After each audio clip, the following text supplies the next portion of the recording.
Hello everyone, welcome back to our YouTube channel. Today we are going to learn a new chapter Agriculture from class 8 Geography.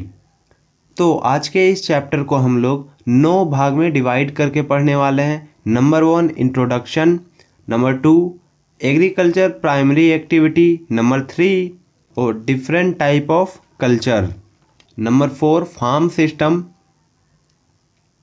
5 type of farming, 6 major crop, 7 agricultural development, 8 a farm in India, 9 conclusion. आप इन सभी topic पर direct ही time stamp के ज़रिए जा सकते हैं। Agriculture, इसका इंट्रोडक्शन अब देखते हैं।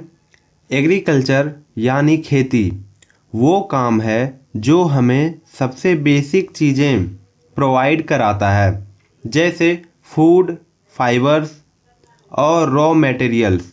यहाँ से सब कुछ शुरू होता है और हमारे देश में एग्रीकल्चर लोगों की रोज़गार का एक बहुत बड़ा सोर्स है। तो चलिए इसे और डिटेल में जानते हैं।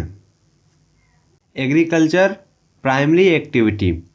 एग्रीकल्चर को हम प्राइमरी एक्टिविटी कहते हैं क्योंकि ये डायरेक्टली नेचुरल रिसोर्स पर डिपेंड होता है। इसमें ज़मीन, पानी और मौसम का बड़ा रोल है। ये वही एक्टिविटी है जो डायरेक्टली नेचर से रॉ मटेरियल लेता है और हमें फूड और दूसरी चीज़ें प्रोवाइड कराता है। अब देखते हैं different type of culture. Agriculture के अंदर अलग अलग टाइप की खेती होती है, जैसे एग्रीकल्चर जो हमारे फूड ग्रेन्स के लिए होता है। फिर इसके बाद सेरीकल्चर जो सिल्क प्रोड्यूस करने के लिए होता है।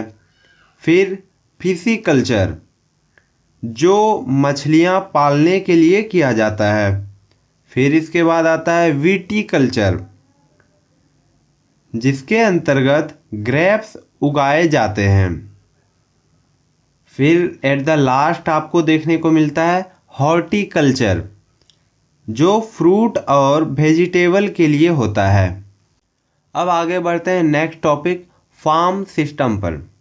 तो एक फार्म सिस्टम में 3 मेन पार्ट होता है, इनपुट, प्रोसेस और आउटपुट।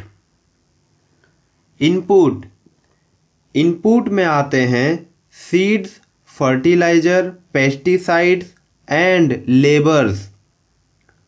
प्रोसेस में सॉइल प्रिपरेशन, सोइंग, वीडिंग और हार्वेस्टिंग होता है।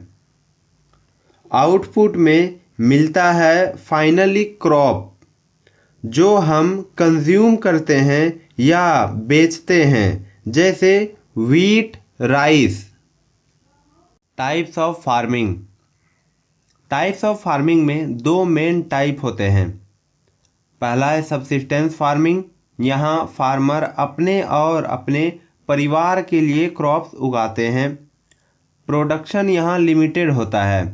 दूसरा है कॉमर्शियल फार्मिंग, यहाँ फार्मिंग लार्ज स्केल पर होता है और क्रॉप्स सेल करने के लिए उगाए जाते हैं, जैसे कॉटन, शुगर केन, टी और कॉफ़ी। मेजर क्रॉप्स हमारी इकोनॉमी एंड फूड सप्लाई के लिए कुछ मेजर क्रॉप्स भी हैं। जैसे फूड क्रॉप्स में हम देखें तो राइस, व्हीट, मेज और मिलेट।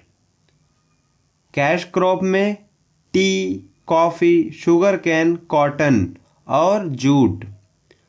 ये क्रॉप अलग अलग रीजन में उगाए जाते हैं और इनका क्लाइमेट और सॉइल टाइप पे डिपेंड करता है कि यह कहाँ उगाया जा सकता है। Agriculture development. एग्रीकल्चर को इम्प्रूव करना भी ज़रूरी है, इसलिए एग्रीकल्चर डेवलपमेंट पे फोकस किया जाता है। इसमें मॉडर्न मशीनरी का use, better seed, irrigation techniques और क्रॉप रोटेशन का कॉन्सेप्ट आता है। ये सब प्रोडक्टिविटी बढ़ाते हैं और फार्मर्स के लिए इनकम भी बढ़ाते हैं। ए फार्म इन इंडिया। एक इंडियन फार्म की लाइफ अलग और इंटरेस्टिंग होती है। यहाँ फार्मर ट्रेडिशनल मेथड के साथ साथ कुछ मॉडर्न टूल भी यूज़ करते हैं। जनरली उनके पास स्मॉल लैंड होल्डिंग होती है और वो क्रॉप्स जैसे वीट, राइस और पल्स उगाते हैं। पर कुछ रीजन में जैसे पंजाब और हरियाणा लार्जर स्केल फार्मिंग भी होती है और मॉडर्न टूल्स का यूज़ भी वहाँ होता है। कंक्लूज़न, ये था एक ओवरव्यू हमारे एग्रीकल्चर सिस्टम का। आज हमने देखा किस तरह एग्रीकल्चर प्राइमरी एक्टिविटी से लेकर फार्मिंग के टाइप्स तक कैसे डेवलप होती है। आई होप आपको आज का ये एग्रीकल्चर जर्नी इंटरेस्टिंग लगा। सी यू नेक्स्ट टाइम।